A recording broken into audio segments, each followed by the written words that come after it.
Yesterday we discussed that the brain has a habit-forming tendency which enables it to learn and enables it to automate its daily tasks, thereby freeing it up for other things.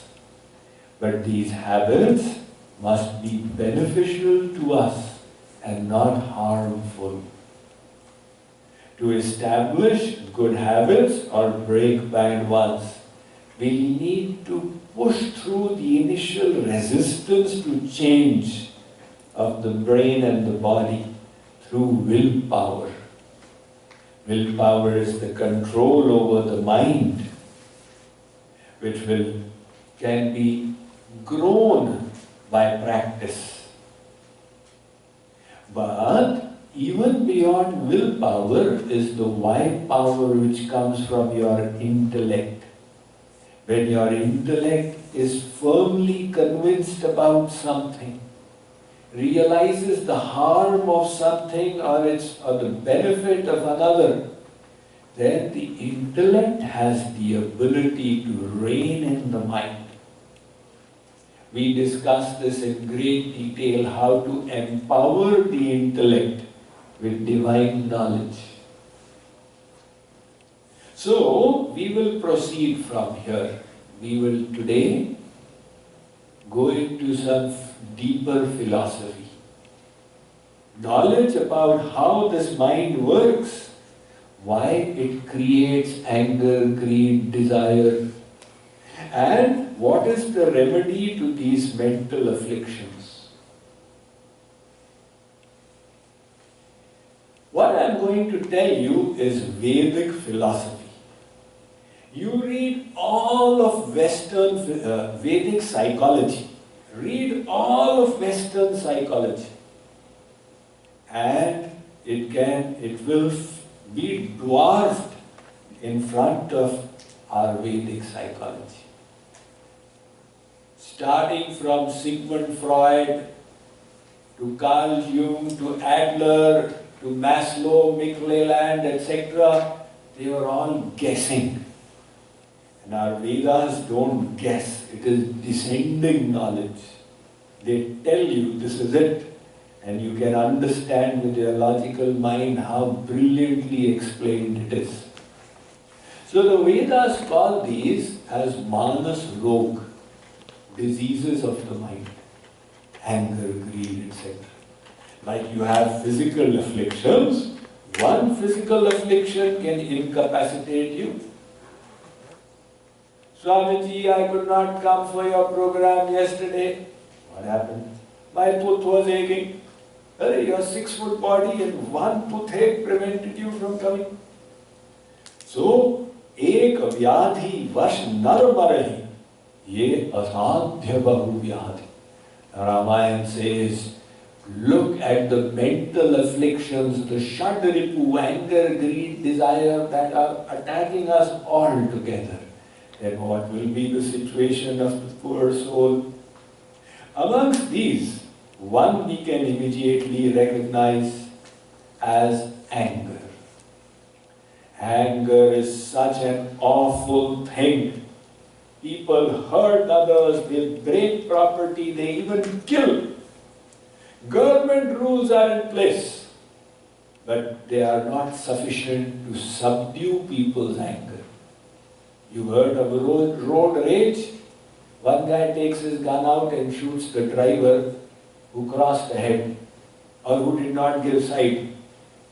And what would have happened if you had got side? You would have reached 2 minutes earlier.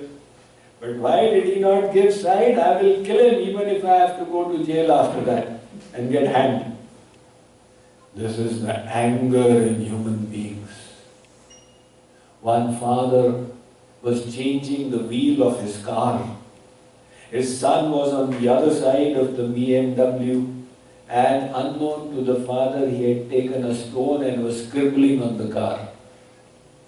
After the wheel had been replaced, the father came around and saw his new BMW as being scratched. So he took the spanner and started hitting his son on the knuckles. venting his fury. He hit him so hard that the knuckles broke. The son was taken to the hospital. The doctor said, I have to remove 3 fingers, that's the only way. The surgery was performed. When the son came to consciousness and he looked at the bandaged hand, he said, Father, when will my fingers grow back again? The father was crestfallen. The mistake he had made in a fit of fury. He went home disgusted with himself, and there he looked what his son had scribbled on the car. He had written, Dad, I love you. Now he got his head further. This is a mental affliction called krodh or anger. The second one, greed. Greed, anger rises and subsides. Greed never subsides. It continues. There is no end to greed. Chakradharopi suratvam suratvalabhe sakala surapatitvam bhavitum surapati rurdhagatitvam tathapi na nivartate trishna. This trishna or greed never finds fulfillment.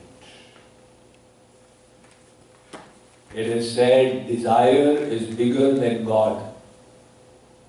Tatopi asha duratyaya. See, bigger than the mountain is the ocean. Bigger than the ocean is the earth. Bigger than the earth is the Milky Way, is the solar system. Bigger than that is the Milky Way. Bigger than the Milky Way is the universe. And bigger than the universe is greed. Because if one person gets the whole universe, this greed doesn't get satiated, it rises further. What is the cause of greed? See, when you make a desire and you quench it in the hope that it will go away, it doesn't get quenched, it gets quenched for a moment, then it comes back with double intensity. Just like if there is a fire and you wish to put it out by pouring ghee on it, for a moment the fire is doused, then it flares up even more. Similarly is desire. The more you have, the more you want to have. Now take a look at Jeff Bezos, the richest man in the world. But do you think his desire is fulfilled? No. Because I wanted to go on in space first, and Richard Branson went in space before me. Again, dissatisfaction. So this is the nature of greed. There was a man, a king, lost his way while hunting in the forest, and a villager gave him shelter, fed him. Next morning the king felt so grateful, he informed him that, look, I am the king, you come over to my palace tomorrow, I will reward you. The villager came, the king said, whatever you want, ask, I will give you.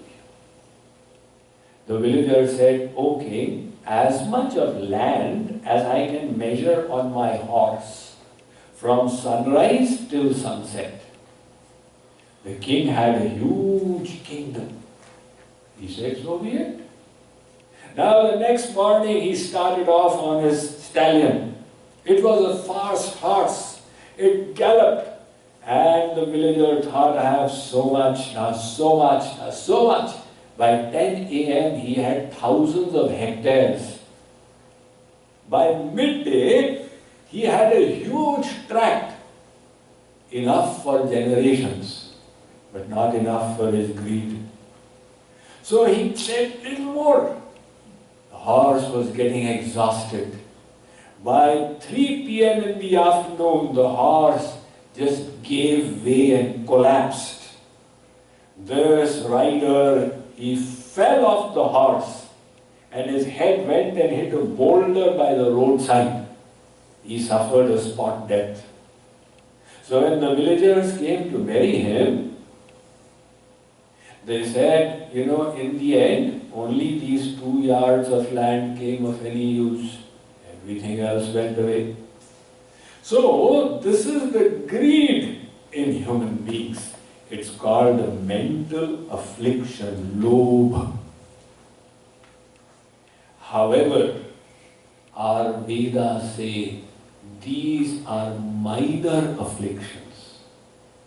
There is a major affliction. So what is the major affliction? Desire. Kamana. Desire. What is the problem with desire? I desire to see a movie. I desire to have rasgullas. What is wrong with desire? In anger, you can damage property. In greed, the whole life gets wasted. What is the problem in just desiring? I desire this. The Vedas tell us that desire is the mother of anger and greed. These two are its children. They cannot come without desire. Why does anger come? When you make a desire and it is obstructed, it results in rage. For example, supposing you thought, I want to have ice cream. You went to the store, got 5 pounds of chocolate chip and brought it and put it in your fridge. Now, you said, I will really enjoy if I work up an appetite. So you went 1 hour in the sun so that you can come back thirsty and hungry and then enjoy the chocolate. When you returned and opened the fridge, the ice cream was missing. So you asked your spouse, very irritated, I had put ice cream here. Where is it gone? The spouse said, my dear husband, don't you know your blood report, your cholesterol is high, the doctor said no ice creams. I have thrown it in the garbage. What? You have thrown the ice cream?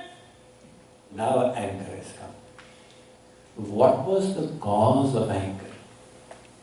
There was a desire, it got obstructed, that led to the outburst.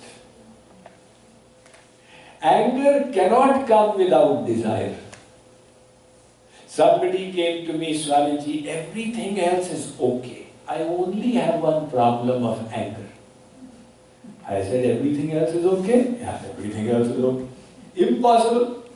If the child is there, the mother must be there. If you have anger, its cause, desire, must be there. So, we have now understood, when you make a desire and it is obstructed, it leads to anger. Now, what happens if you make a desire and it is fulfilled?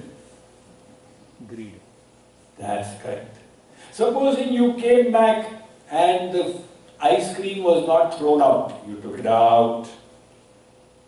You enjoyed your taste buds, had a few spoons. Happy? No, I want some more.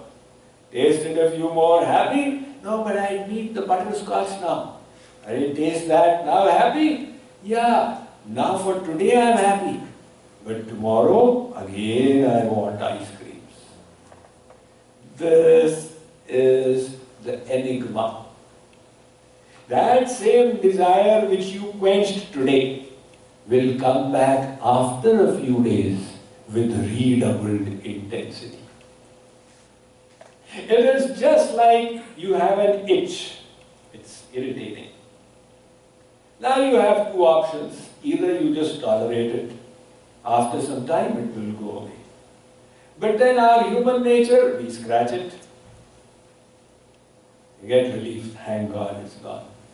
But then what happens? The itch comes back again. And then it comes back again. And every time it comes back stronger and stronger. So, jo prati labh, lobh adhikai. The cause of greed is fulfillment of desire. So, supposing we make any desire, there can be two consequences. Either it's fulfilled or it's obstructed. On fulfillment, it leads to greed. On obstruction, it leads to anger. And the moment anger comes, the Bhagavad-Gita tells us, Krodhat bhavati sammoha, sammoha smriti vibhramaha, smriti bhranchat buddhinasho, buddhinashat pranashyati. From anger, there is delusion. From delusion, there is bewilderment of memory. From bewilderment of memory, there is ruin of intellect and subsequently downfall of the soul. And it all started with desire.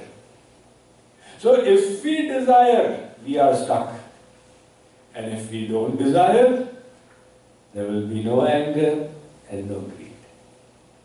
And all the other diseases will go away. That is why our Vedic scriptures have said that person who can overcome desires will become like God.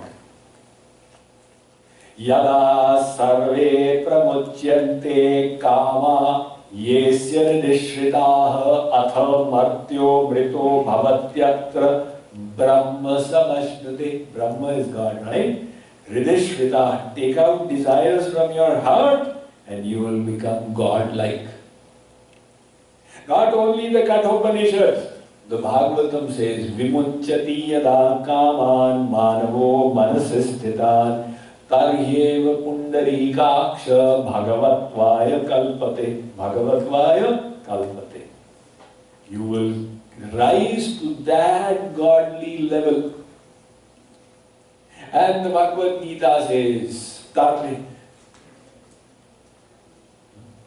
Vihaya kaman yassarvan pumans charati nispriha nirmamo nirahankara sashanti madhigacchati. How will you attain peace? What is the peace formula? Once, I was invited at the United Nations for a talk. What do you want me to talk about? They said, we are all about world peace. So you tell us how we will get world peace.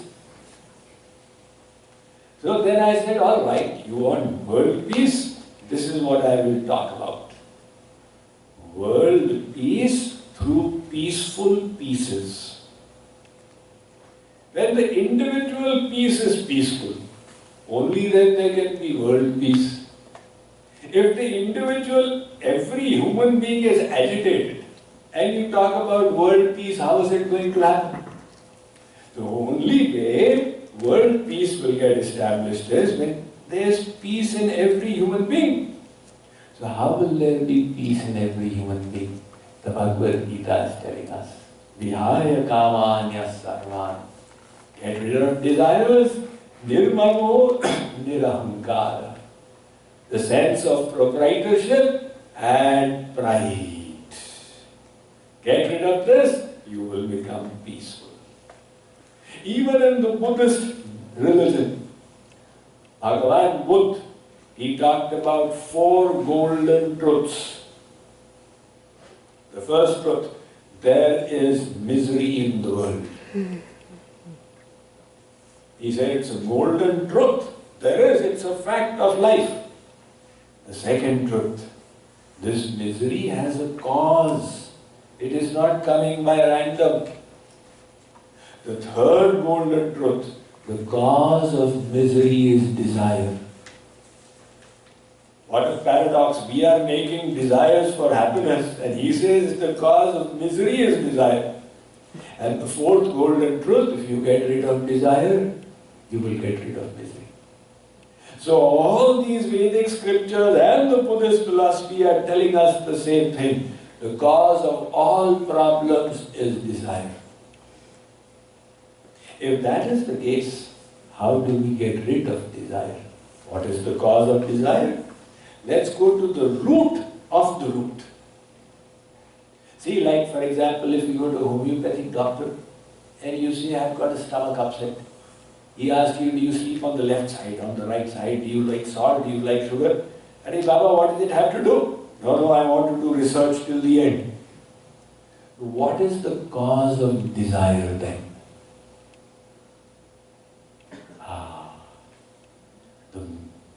The knowledge is deepening now. The cause of desire is not the qualities of an object. The cause of desire is the attachment of our mind. Whenever the mind is attached to anything, that attachment is what creates desires. A mother is attached to her child. So do you think she'll desire any baby? Of course not. She's attached to her baby, which she's desired. Supposing one mother lost her child in the Diwali Mela. There was a big Mela and she had come and she lost her child. So she went to the police station and said, policeman, I have lost my child. The policeman said, mother, 4 lost and found children have been brought here. See which of them is yours. She looked. None of them is mine. Policeman said, mother, how does your child look? She said, he had a paralytic attack, so his hand is twisted and he hobbles and walks with a limp. And he's got a squint on his eyes and pock marks on his face and he's slightly hunched back. Policeman said, mother, why are you desiring such an ugly child? Why don't you just pick up any child and hug the child and feel your maternal affection? The mother says, policeman, are you crazy? I don't want any child. I want my child, that ugly duckling to whom I have got attached. You see, what causes the desire? Your own attachment. Now listening to the lecture, somebody's mind goes into cigarettes. Somebody starts thinking of their dog. Somebody of the child. Why is everybody's mind going differently? Wherever your mind is attached, that is where it is going. That object is coming and pinching in your mind. So remember this point. It is not qualities, but attachment that results in desire. Like for example, is there aroma in alcohol? Hare Swamiji, what aroma? It is such a stink in alcohol. You ask this question to the alcoholic. Who says there is a stink? Every time I go by the bar and I get that whiff of whiskey, I start swaying from side to side. So if it is such a foul-smelling thing, how come it's creating desire in that alcoholic? Tell him, look, we'll give you kesar, pista, badam milk. He says, forget it. Give me that stinking thing. Wherever the mind has got attached, somebody's mind got attached to cigarettes. See, what is the cigarette? Its definition, this is the best definition I heard. A cigarette is a pipe with smoke at one end and a fool at the other end. But how did this guy become a fool? Because the Surgeon General of America wants that cigarette smoking is injurious to health. He's got attached. It pinches him, even he doesn't know why it keeps coming to his mind. So, sangat sanjayate kamaha kamat krodho bhijayate. This is the irrefutable philosophy of the Bhagavad-Gita, spoken 5,000 years ago. From attachment will come desire. From fulfillment of desire will come greed. From unfulfillment of desire will come anger. Now we have reached the root of the root. What is that? Attachment. So let us find out, why does our mind get attached anywhere? The attachment is such a problem. People are fed up. One lady came to me, Swamiji, I am totally stressed out. I said, why are you stressed out? Because of your children? Yes. How did you come to know? I said, I am preaching for the last 40 years. I know why people are stressed out. Yes, Swamiji, I am totally stressed out. So I said, what do you do? She said, I am a teacher. I said, how many children do you take care of in your class? She said, 40 children. I said, you take care of 40 children, you are not stressed? No, Swamiji, not stressed at all. Are you a bad teacher? No, I won the state award. You can take care of 40 children and you are not stressed. And at home there is 2 children, chunu, and all day long you are stressed. Why? This attachment. So everybody realizes what makes the heart heavy is the attachment. Why does attachment develop to either a person or an object? What is the cause of it all? This is now even more, at every step it is even more important now. So what is the cause of attachment? This is the most important knowledge. Wherever we repeatedly contemplate happiness, wherever we revise, there is happiness here, there is happiness here, there is happiness here, our own thought process, our own revision of chintan, of contemplation, results in the mind getting attached. Somebody repeatedly contemplated happiness in the bottle, they got attached to the bottle. But did anybody coming out of the mother's womb say, Sharab lao, get me the bottle, otherwise I can't live? No. So how did this vice grip anyone? When this person graduated from college and got a job, now his friends incited him. You've got a job. You don't have any status until you drink. Your status will come from drinking. So he said, all my friends are saying there's happiness there. There must be. They said, yes, you get stressed out in the job. This will remove your stress. So he tried it out. And he didn't like it. He vomited. There was a bad smell. He got a headache, etc. But he listened to his friends. There was little happiness, the doping of the mind. And he contemplated, yes, there is happiness. So the contemplation resulted in repetition.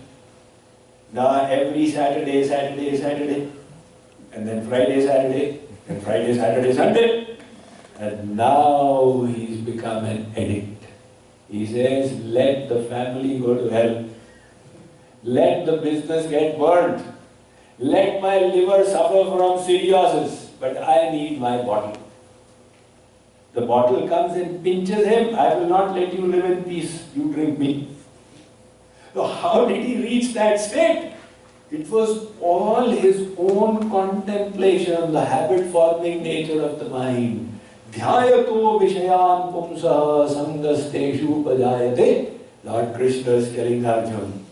Whenever you contemplate happiness and revise it, the mind will develop asakti. It may be a bad thing. Some people, in India, they get attached to tambaku, tobacco. Once, one lady had a pot in front of her in Chandni Chowk in Delhi, very crowded marketplace.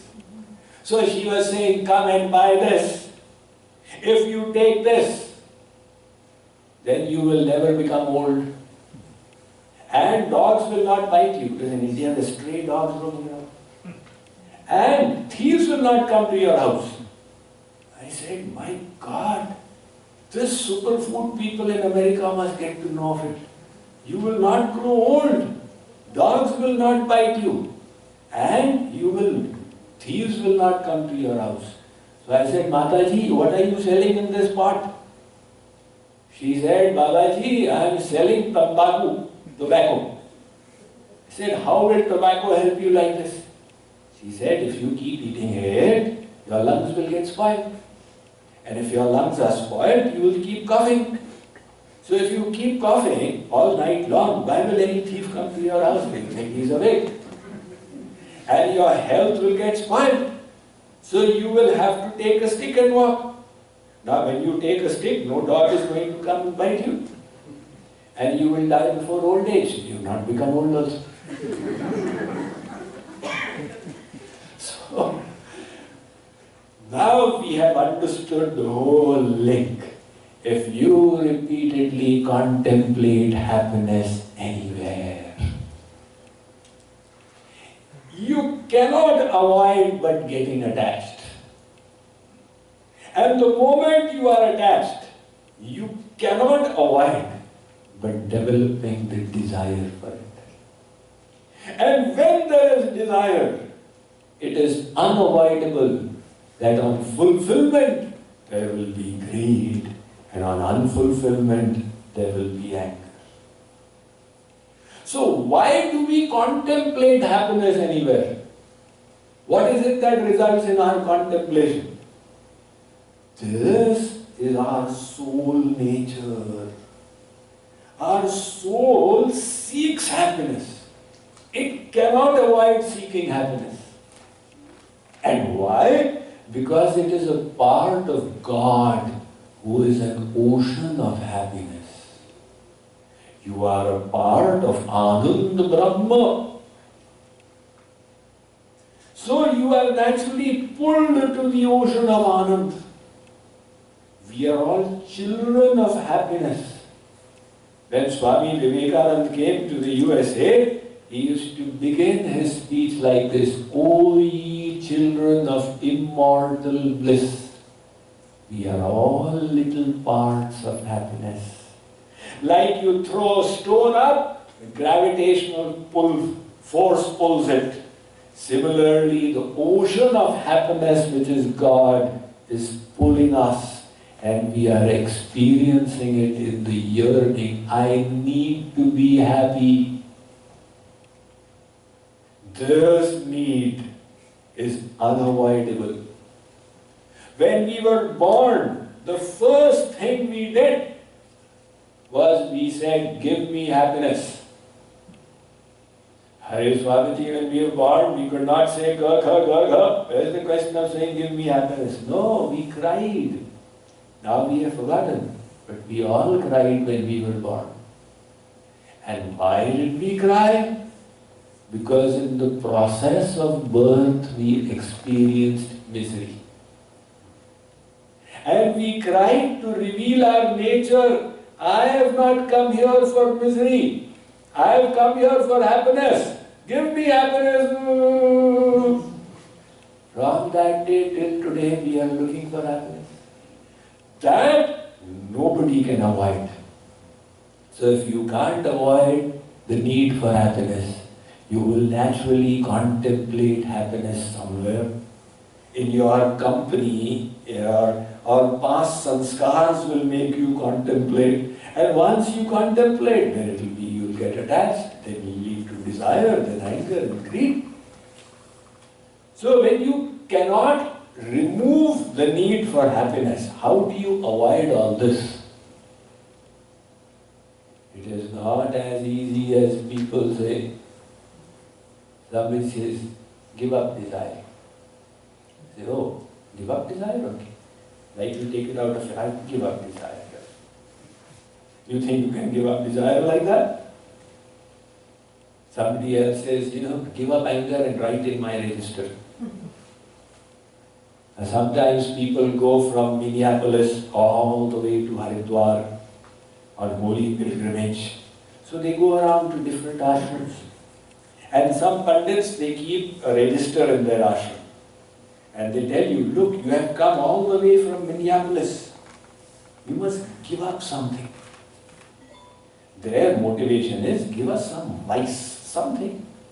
The people say, I came to just enjoy the scenery out here, of the Himalayas, foothills. And he says, give up, what to give up? Okay, so I don't like Karela, bitter gourd. I will give up bitter gourd. Somebody else says, don't give up bitter gourd, it's good for your health. Makes your body alkaline. If you have to give up Haridwar. Don't come back here again. Yes, I give up Haridwar. No returns. Like that, somebody says, I give up greed. Signed. Now this is not going to work. How will you give up? Once. A centipede, it has got 100 legs. So the centipede developed arthritis. Human beings with 2 knees, they develop arthritis, one of the most painful diseases. And centipede with 100 knees, it developed arthritis. So it was creaking its way up the tree. And an owl came by. The owl is so wise. The owl looked at the centipede and said, "Arey, my dear centipede, I am feeling pity on you. Can I make a suggestion?" The centipede said, "Go ahead."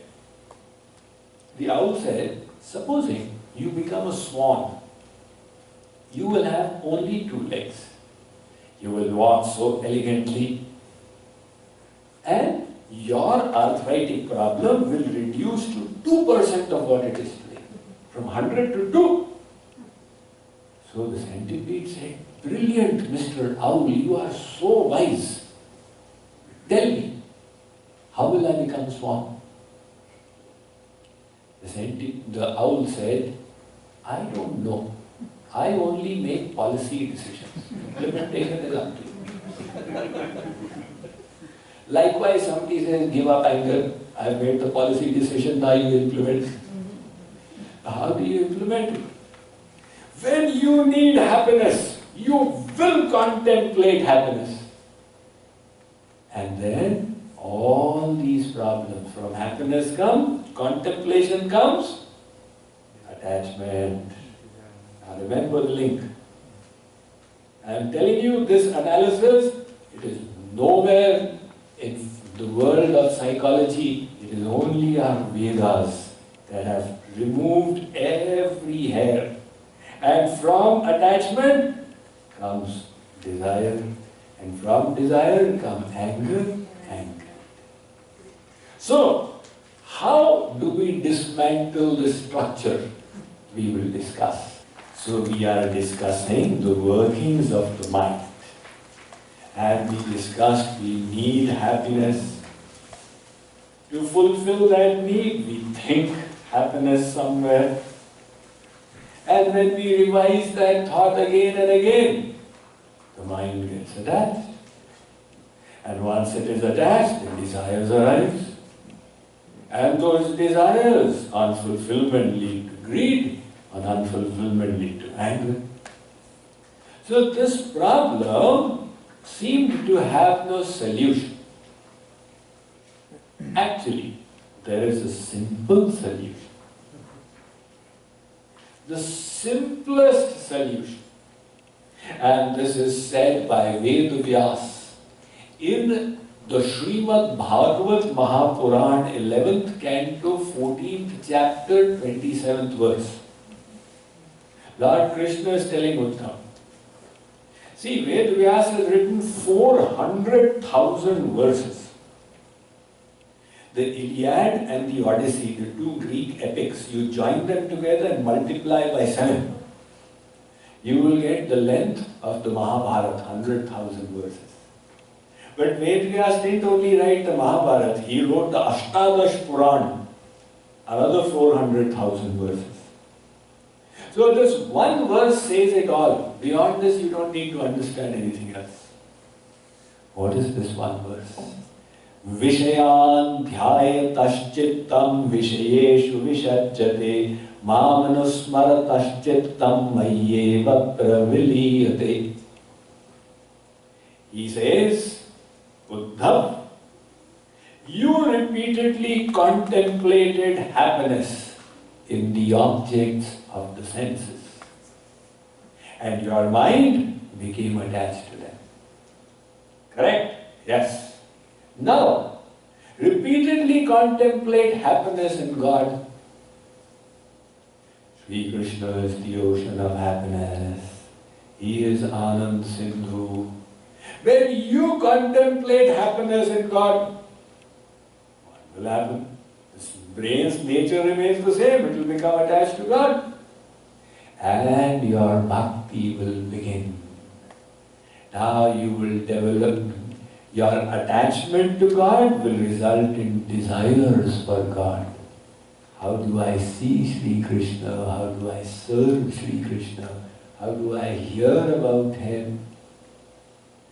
The desire for God will not dirty the heart, it will purify the heart. The desire is there. When it is turned in the right direction, it is purifying. The nature of the soul is to desire. That you cannot stop. The jnanis, they say, give up desire. Giving up desire is like having a bicycle and you press the brake. Either the bicycle will fall to the left or the right. But you turn the handle and it immediately gets under control. Likewise, you turn your mind to God. So when you thought happiness is in God, your mind got attached to God. And Lord Krishna says in the Bhagavad-Gita 14th chapter 26th verse, he says, Mam chayo vyabhicharena bhakti yogena sevate swagunan samatitya brahma bhuyaya kalpate. Arjun, look, your mind is in the three gunas and I am trigunatit. When you attach your mind to me, your mind will rise beyond the three gunas and become pure. And the desire for God will purify even more. So is it that the saints did not have desire? Of course not. Look what the saint is saying. He deva he daita he bhuvanaika bandho he Krishna he chapala he karunaika sindho he nath he ramana he Nayanabhirama ha kadanu bhagatasi padam drishorme. Oh Lord, when will you give me darshan? Such a strong desire, but it's for the right thing. So the little catch out here, you don't have to stop desiring. You just desire the right thing. That's all. See, my Gurudev, he gave this example. He closed his worldly pastimes in 2012. So he gave this example from his youth, when he was 26 years old. He used to preach in Allahabad. And many senior government officials were his devotees, satsangis, judges and government administrators. So a judge of the Allahabad High Court was his devotee. And the judge's younger brother was the district collector of Allahabad district. But he was grossly atheist. The difference between two brothers, one is a deep devotee and the other is atheist. So he used to keep getting annoyed with his elder brother. What is wrong with you? Why do you waste time? Why do you run after these babas? And the judge used to tell Maharajji, you know, my younger brother, he causes me a headache. Such an atheist, I don't know where did he come from. But the evening satsang was in the judge's house. So now the younger brother has to come, otherwise it will not be proper etiquette. So he did come. And Maharajji was a young person at that time, 27 years old. Maharajji was sitting on the sofa in the living room. And 20-30 people were sitting around listening to his satsang. But the collector, was so annoyed, he was not sitting in the drawing room, he was walking up and down in the corridor. Why are these people, they seem to be sane, what is wrong with them, whom are they listening to? So Maharaji was speaking in a loud voice, and those words were going in the collector's ears. So he started doubting. Seems to be speaking intelligent things.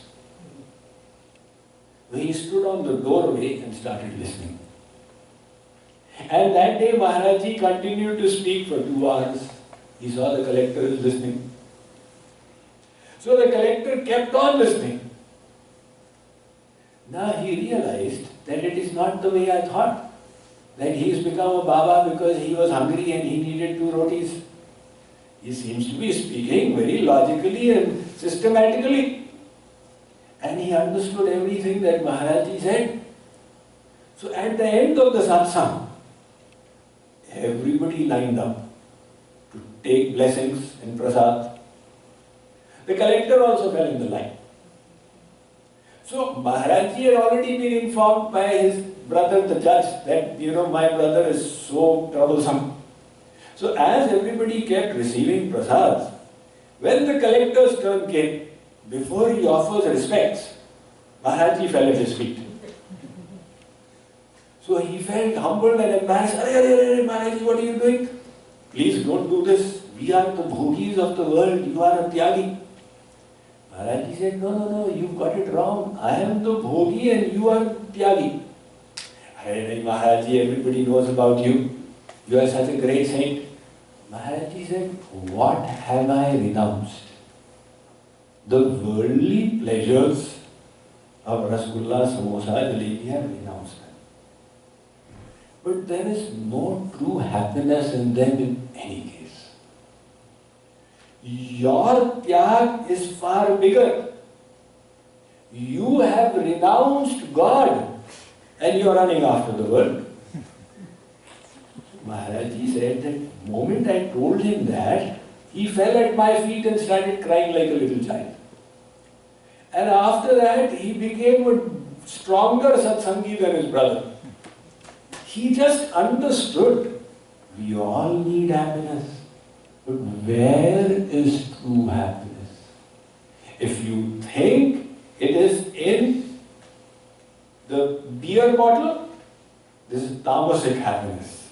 Then you run after that. If you think it is in the objects of the senses, it's a rajasic happiness. You run after that. If you think it is sattvic happiness, is sattvic happiness. What is sattvic happiness? Which makes you calm and peaceful. One old lady, 2 years ago her husband passed away. And 1 month after that, her son died in a car accident. And this old lady was shattered. So she went to a psychiatrist and said, I am unhappy since last so many months. Can you please tell me the secret of happiness? The psychiatrist was wise. There was a sweeper lady who was sweeping the hospital. Psychiatrist said, see, she looks so happy. Let's ask her. They called the sweeper lady. So they asked that sweeper lady that you seem to be so happy. What is the secret of your happiness? The lady said, Miss Doctor, about 4 years ago, my husband passed away and I was shattered. And 1 month after that, my daughter passed away. And I was totally heartbroken. All happiness went out of my life. Went out and came back. So, I did not know what to do. One day, I was walking in the marketplace and one cat started following me. So this cat continued to follow me as I went back home. And then when I went into my house, the cat was meowing from outside. Just take the Bluetooth off. So, at that time, I went in to my kitchen. I put some milk in a saucer and I came and gave it to the cat. So the cat came and started lapping it and completely lapped all the milk. After that, the cat came and started purring and rubbing its back against my feet. So the first time in 2 years, I smiled. I broke into a smile.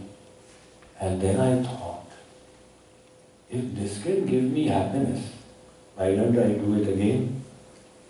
So I found out one of my neighbors was unwell, and I went and baked a cake and gave it to my neighbor, and I felt happier.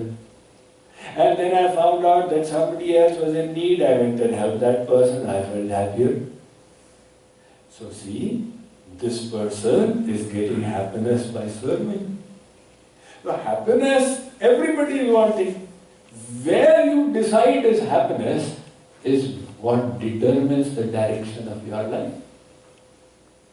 People come and ask me, Swami, why did you become a Swami?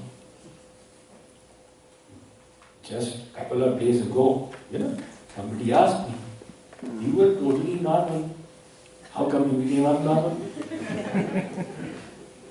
How did this crack develop in your head? What happened? Was there some tragedy, some disaster? Nari mui griya sampati nasi, mood mudai bhaya sannyasi. I said, there was no disaster of any kind. This knowledge that I am giving to you, I believed it. What do you mean? You mean I am telling you there is happiness in God? I believed it. That I am a part of the ocean of happiness, and so I must serve God. After that, the step was as simple as 2 plus 2 is equal to 4. So wherever you decide there is happiness, your whole life will turn in that direction. Somebody decides there is happiness in prestige, they go around winning elections. Now I have to become senator, now I have to become governor, etc., etc. So, the Vedas are not saying that you give up the need for happiness. They are saying you find its fulfillment in the proper direction. The ocean of happiness is in God. So when you contemplate happiness in God, your mind will become attached there. This is bhakti. And then you will develop the desire for God. That desire will purify you.